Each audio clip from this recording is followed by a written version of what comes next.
Business as Unusual is a thought-provoking podcast that explores the innovative strategies, disruptive ideas, and unconventional practices driving successful leaders and companies in the ever-evolving world of modern business.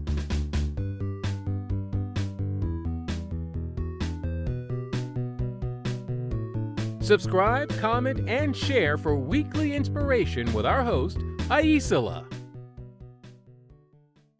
Welcome to Business as Unusual. I am very excited to announce a return guest, John Pabon. He recently published a new book, Strategic Sustainability.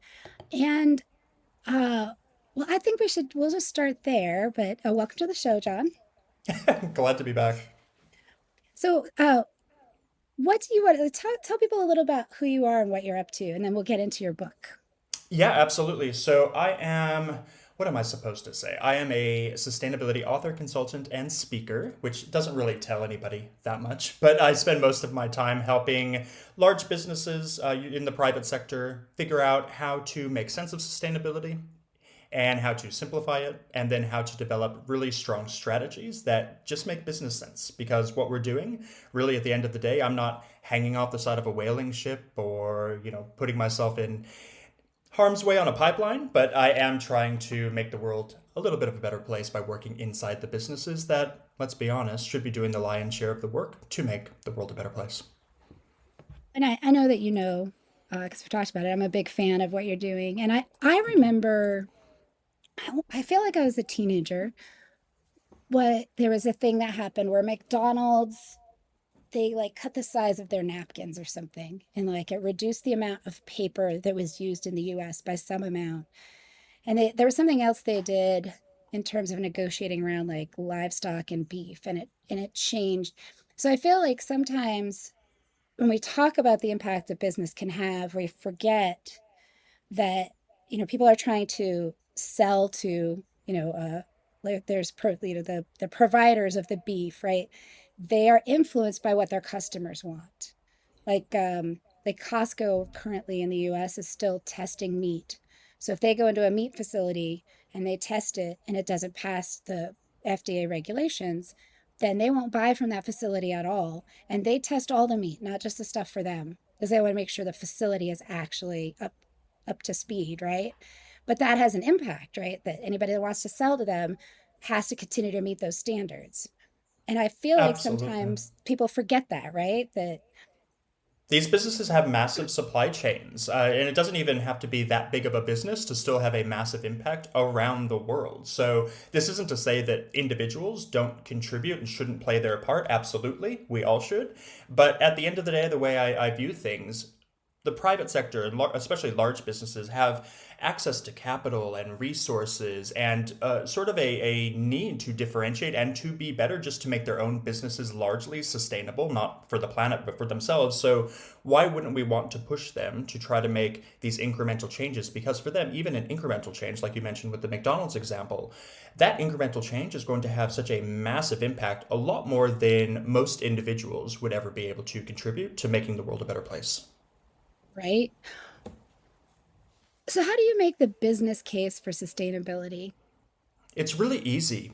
Actually, the business case is there. We've had it for a very long time. We know that, and there's plenty of stats around. I'm not going to butcher them by pretending I know them by heart, but there are plenty of statistics that show that businesses that are environmentally or more socially sustainable or have better governance models outperform their competition by large amounts. We know that consumers are demanding this as well. So why wouldn't you be resonant to what your consumers are demanding? That's one of the few things that we have with capitalism, is the power of our wallets and how we spend our money. So we know the business case is there. What isn't there, and why we're struggling so much with this, and why we're still talking about this, 60 years on from the start of the modern movement, is the willingness.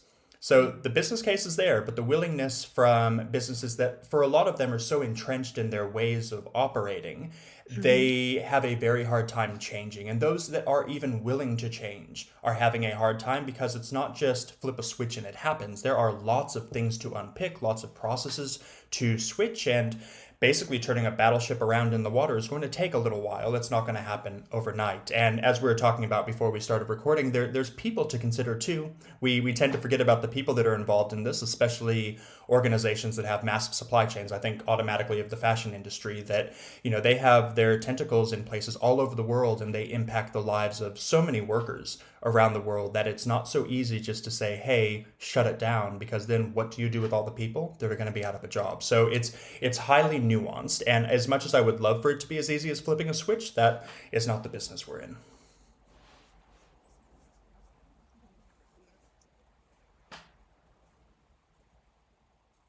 Yeah, sorry.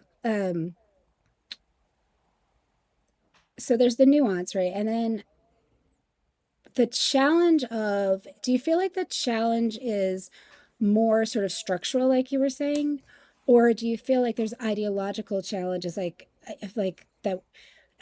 And I will say also, I'll add in like word challenges, because I feel like sometimes people have been trained to react to a word. Like if you say sustainability, they shut down. But if you say effective resource management and long-term planning, they're like, oh yeah, I'm all for it, which is the same thing, right? So that's a three-part question, but ideological and then also structural. Like where do you feel like you find the most resistance?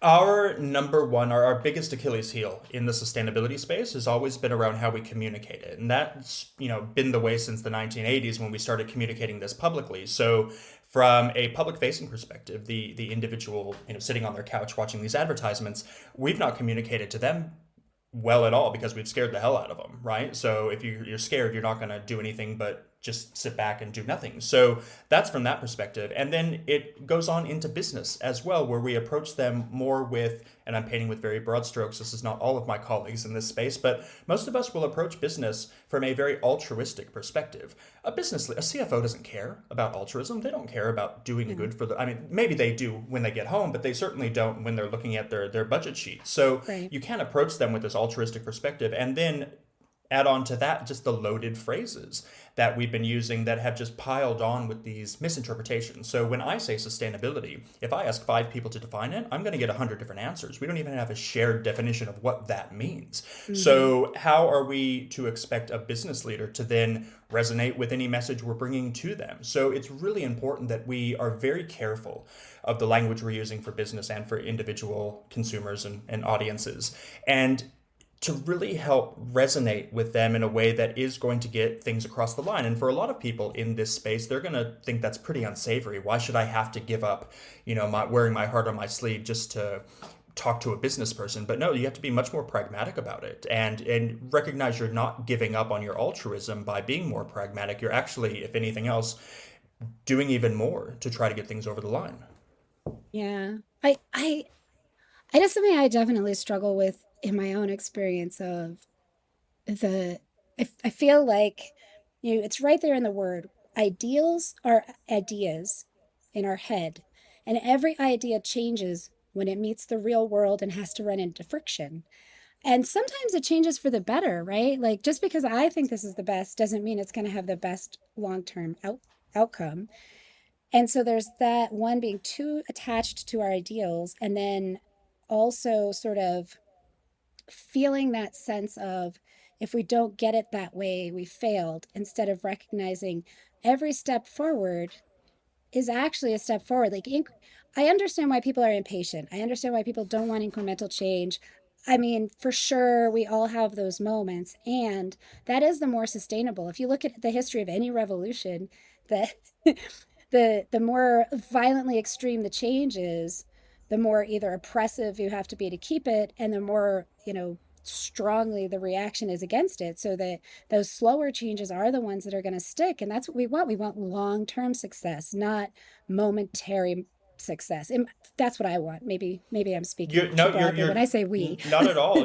No, you're totally spot on. And we're facing a lot of these. There's sort of a perfect storm of issues that we're facing within this space to try to make change. And one is that idea that you talked about, that There's the incremental change, which is the reality. We're doing things, and as long as you're moving the needle in the right direction, that's how it should be. But for some reason, we think that, like I said, it's as easy as flipping a switch, that we're trying to create perfection, that we're all going to live on some sort of a kibbutz and all be farmers or something. And that's not what we're trying to do. We're just trying to make that incremental change in such a way that, I know I'm not going to see, most likely, the impacts of the work that I'm doing. These are things that are happening well beyond my lifetime. But unfortunately, we're so caught up in the here and now, and it has to be immediate, that just doesn't gel with the work that we're trying to do. So that's one compounding factor. Other compounding factors are certainly impatience. You get people that are trying to do things immediately, and then they get burnt out because they're not seeing the effects. So then you lose people, and all that institutional knowledge is going by the wayside. So there are plenty of things happening within the space that are certainly working against us. So we do need to take a much more pragmatic approach. Like you said, it's incremental change. It's happening over a long period of time, and we have to be okay with that. Is there a surprising fact, like something that like when you learned it or you share it, people are like, what? Oh, I got plenty of those. My favorite is not the right word, because it's not something I enjoy saying, but it is a fun sustainability fact. So the carbon footprint calculator, the thing that we all base our impact on and think, okay, I have a big carbon footprint, I'm a terrible person, or vice versa. Did you know that the carbon footprint calculator was created by BP, British Petroleum, in 2004. So they were writing their sustainability report along with, I think it was Edelman or Ogilvy. It was one of the big firms.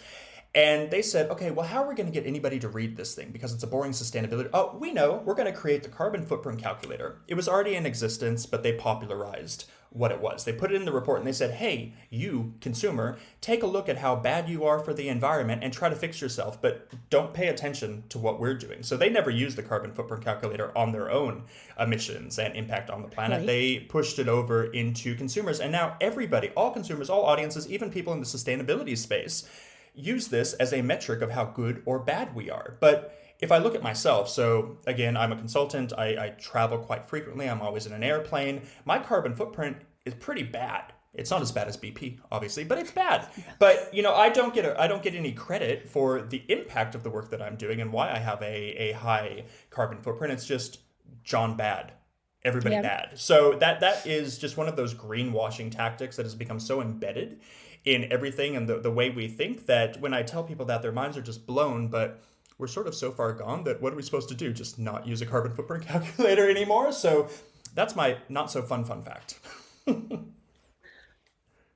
Love that. Well, and one of the ones that I don't know, many people might be familiar with it, but like the crying Indian advertisements here in the US were put on by the oil companies. Mm-hmm. And the actor was actually Italian, which is also wild.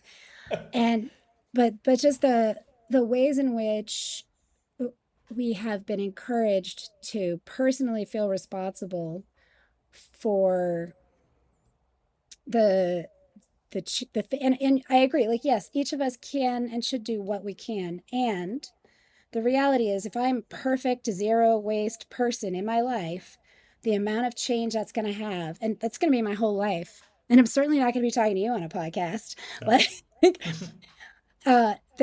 As opposed to a larger company taking responsibility for their waste or, whatever. And so I feel like that's one of the,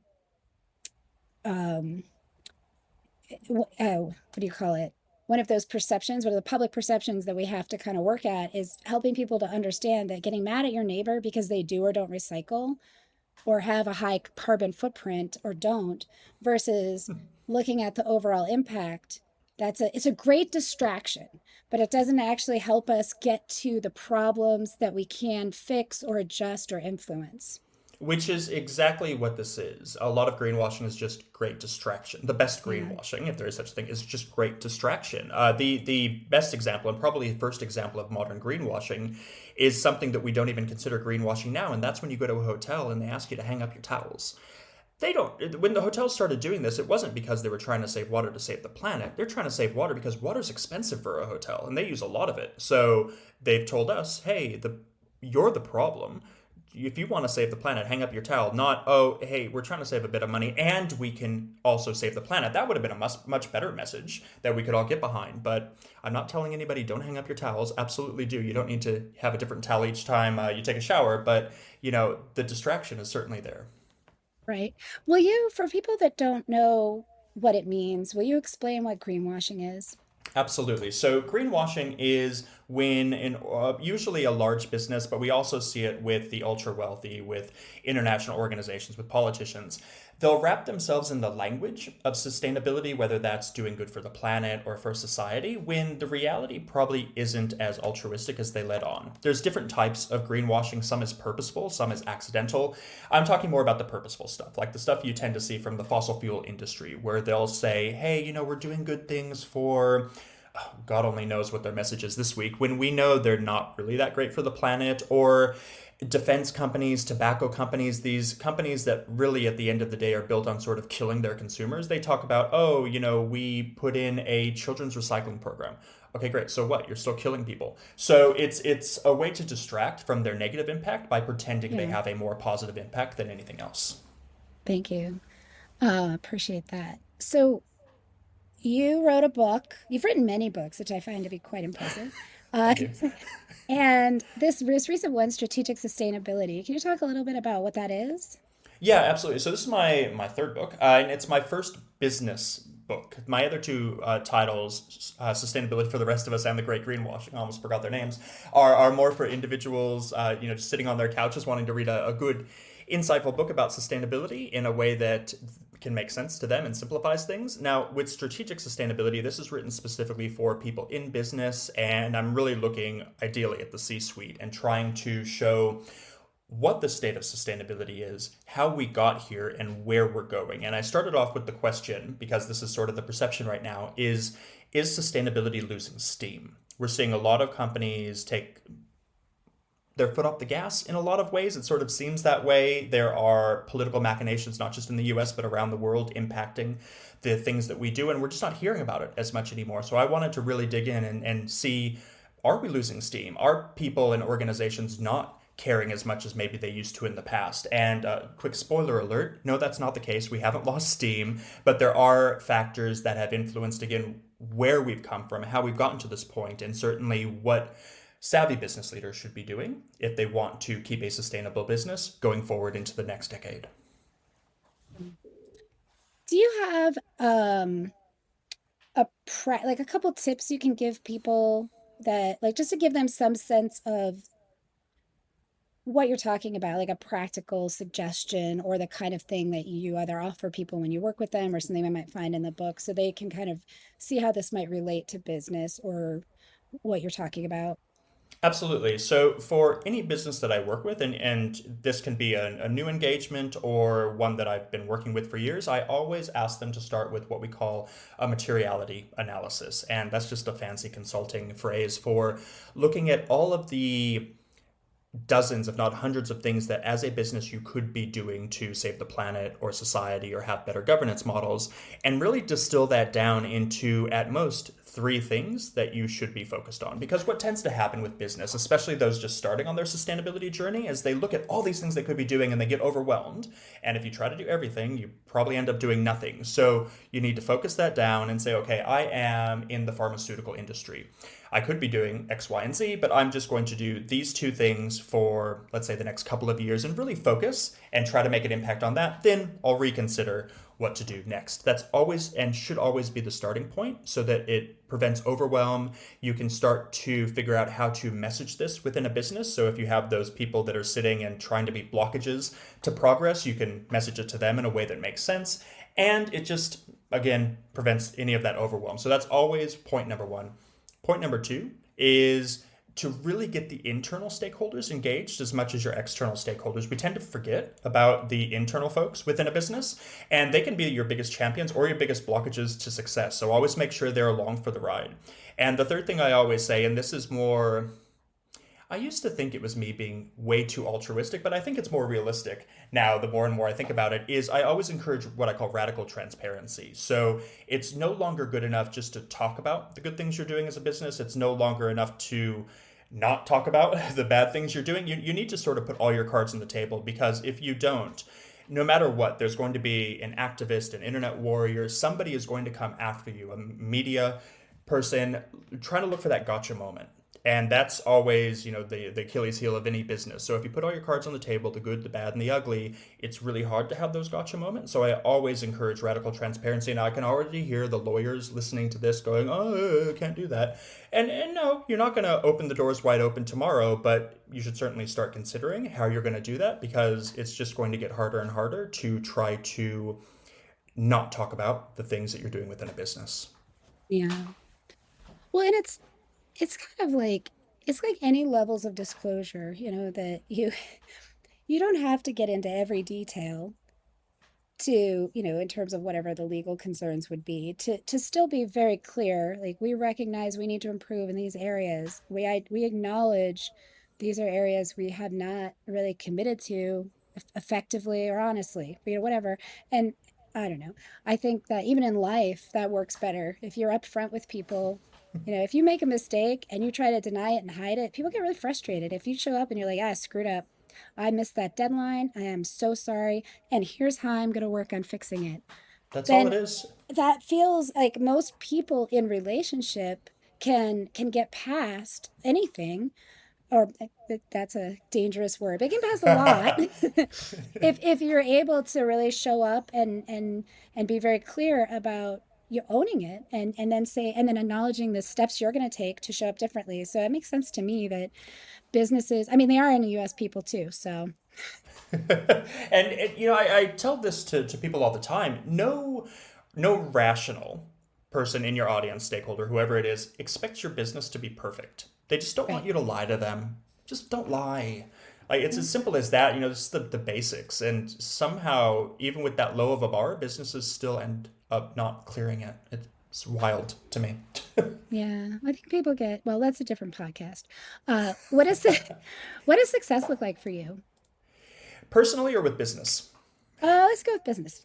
Business. So that makes sense. This is a business podcast. I think for me, with any business, particularly those that I work with, getting them to understand some of those points I just mentioned, that they don't have to do everything, they don't have to be perfect, that they can put all those cards on the table and feel comfortable with that is success to me. And in an absolutely perfect world, and I've not seen this work maybe except in a handful of cases, we need to get businesses marrying these two almost polar opposites that I think are really hamstringing us making progress. And one of those is, as we talked about before, sustainability is a long-term game. We're thinking in years, decades, and centuries.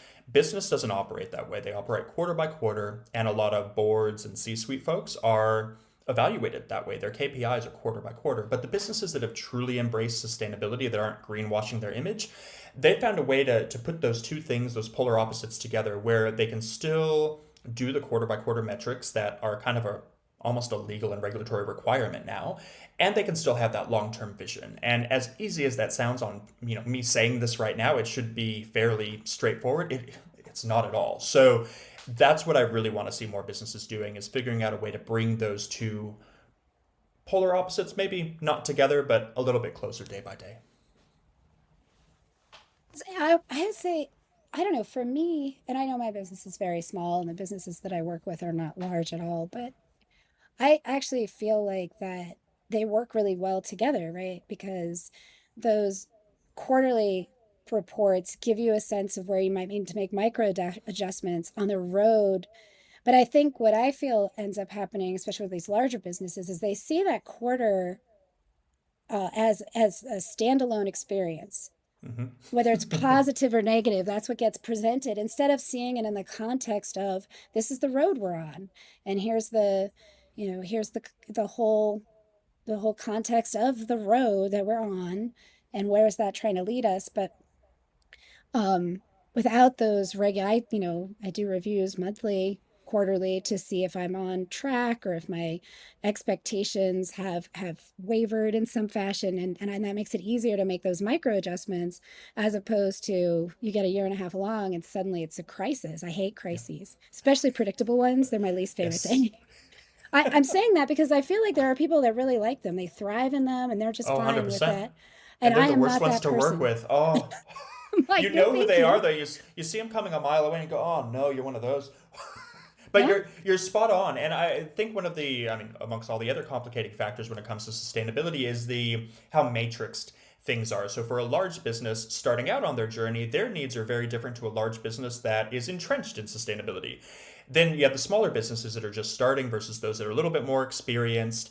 And I love to work with the smaller companies much more than the larger ones because you don't need to right the ship, right? You build these things in the right way from the beginning. And Yeah. what I tend to find, again, painting with broad strokes, is that for these smaller businesses, they're also thinking far more strategically about what sustainability can do for their business, like you mentioned. But when it comes to valuation, because for a lot of them, they're thinking, okay, 10 years, I want to sell this thing to an investor that I know is going to care about this stuff. How do I embed it? So it's less of an uphill battle to get them to embed these things in their business versus a large company that has to unpick, and you have to deal with personalities and, the fear monger that loves to thrive on drama. You don't really get that as much in smaller businesses. I think it's one of those places where experience can work against you. Like I never worked in a normal company. It's not true. I mean, I worked at Target for like 18 months or something. But for the most part, my business expertise was in grassroots nonprofits and small local scrappy organizations. So I made things up, and I made them up based on what I thought was effective. I didn't have some idea about how things were supposed to work. It was, we need to do this. What's a way to do it that's effective? Also, we're small grassroots nonprofits, so we need to do it as leanly as possible. And I feel like it's that experience of the way you think things are supposed to be can get kind of hold you back. Because to your point, you say like sustainable businesses outperform in indexes. Also, women run businesses or businesses with a lot of women leadership outperform, and yet there's still a resistance to both of those things. And I think it's because that people have this experience and these ideas about how things work, and it's, I would say, even sometimes unconscious. Like if you called it out and you kind of walk them through it, if you have the opportunity, they will realize like, oh, actually I'm being silly, but it's just how things are. So that's what you do. It's a lot of it's unconscious reaction habit, I guess. Absolutely. So a lot of our work is about breaking those unconscious habits that people have, and again, doing it in a way that doesn't back them into a corner, because that's the last thing you want. You're just going to create an enemy. But Yeah. you let individuals have their own aha moment. You don't force it on them. Right. No, and I really appreciate you saying that. I think that's so powerful because I feel like a lot of times people want to make someone understand. That just does not work. What's the saying? Lead a horse to water, can't make it drink. Yeah, Yeah, that's there's something like that. 100% it. So common what's a common business tip you think does more harm than good? Ooh, that's a good one. And this is certainly speaking as somebody who is in this space, and I see it happen all the time. It's the over altruistic mindset. It's the activist going into a business forcing change. That is so toxic to the work that we're doing. And I know I'm going to get people saying, "Oh, I'm going to sell out, John." But no, it's you just look at it strategically and you look at it on paper. What success has that had? Sure, it's had a bit here and there. It might get a good Instagram post, but it's not creating that long-term systemic change that we need. So there's certainly that. And if you'll indulge me, I'll give a second one. So intersectionality, which is a big fancy word for just essentially looking at all pieces of a puzzle and understanding that you don't know everything that's going on, particularly when it comes to individuals' lives and lived experiences. And I think particularly through the lens of the developed versus the developing world. I've spent the majority of my career in the developing world, so I look at sustainability slightly different than maybe somebody sitting in a high-rise in New York, because I've spent more than my fair share of time on a factory floor. So we approach things very, very differently. So unless you are able to look at all pieces of the puzzle, it's very hard to create strategies that are going to be impactful in a positive way for everybody that you're touching. Thank you. Yeah, I think that's really powerful. I appreciate that. I would say the first one too, the activist, or the bullheaded steamroller, it's paternalistic and disrespectful. It acts like you just know everything, and that nobody likes that. Nobody likes And somebody with telling them they know better than you. 100% not. And with if we look at it through the lens again of intersectionality, you have these people bulldozing into a business without any understanding of sort of what's going on across and for clarity, intersectionality originally was looking at things through the lens of race and culture, not sustainability, but race and culture plays into what we do. If I think about somebody sitting in a high-rise in New York, do they really know who's working on the factory floor in Bangladesh and what their lived experience is? Of course not. So how could you have an activist then come in who's never even left the United States and try to dictate what a business will do in a far-off place like Dhaka? It just doesn't make sense. It boggles the mind. And to feel so sure of yourself when and that's always the thing. If somebody calls himself an expert, run the other way, because there's no such thing, right? The more people are sure and 100% of what they know and they don't question anything or think they know everything, just push them out the door. Yeah, no, it's facts. It's real facts. What advice would you give your 18-year-old self?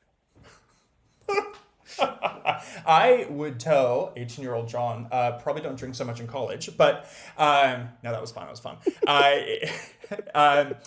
It really comes down, for me, it's be prepared to be unprepared. That was poetic. I am a writer. And just to not have a destination in mind, but not the path. I think it's probably better placed, because that path is going to, weave and change and turn all the time. It's you know where you're trying to go, but certainly don't be rigid in terms of how you're going to get there. Those are some gems. Thank you. That goes in the promo. I think so. And then, so people who want to, so is your book available in the U.S.? It is. It's available globally. Strategic Sustainability, a Pragmatic Blueprint for Responsible Business is available everywhere. Most bookstores should have it as well. Just search online, even on Amazon. But it's fine. It ends to a mean. I always put links to bookshop.org in my show notes. Perfect. So Thank you. I know that not everybody will use them, but that's the link I put in. So I'll do that. And then for folks that are listening, that want to learn more, follow you, get in touch, what's the best way for them to do that? Absolutely. So a few different ways. So you can check out my own website, johnpabon.com. I'm sure it'll be in the show notes. I'm also this sounds so gross, fairly big on TikTok. I was going to call myself an influencer, and I hate saying that, but I like using TikTok. I don't do any dancing, but I like it because you can really dive deeper into issues that people care about, and it's more of a little community, a nice community that we built there. So definitely follow me over on TikTok as well. Awesome. Absolutely. Well, thank you so much for sharing what you're up to today. I really appreciate it. Absolutely. No, thanks for having me back on. Really, really good to see you again. Thank you for tuning in to Business as Unusual. Remember, in this ever-evolving world of modern business, it's not about fitting in. It's about standing out. See you next time. Stay curious, stay innovative, and always keep it unusual. I hope you enjoy the show. I love making it. If you did enjoy it, consider hopping over to the review portion of the platform you listen on and letting other people know about it. Or share the episode or the entire show with a friend or subscribe to the show. Definitely reach out, get on my newsletter, follow me on social media, and let me know what you like, what you don't like, and what you'd like to see in the future. Well, we love our guests. Appearance on the Business as Unusual podcast or any Bicurean consulting production is for information purposes only and is not to be considered an endorsement of their business practices, or character.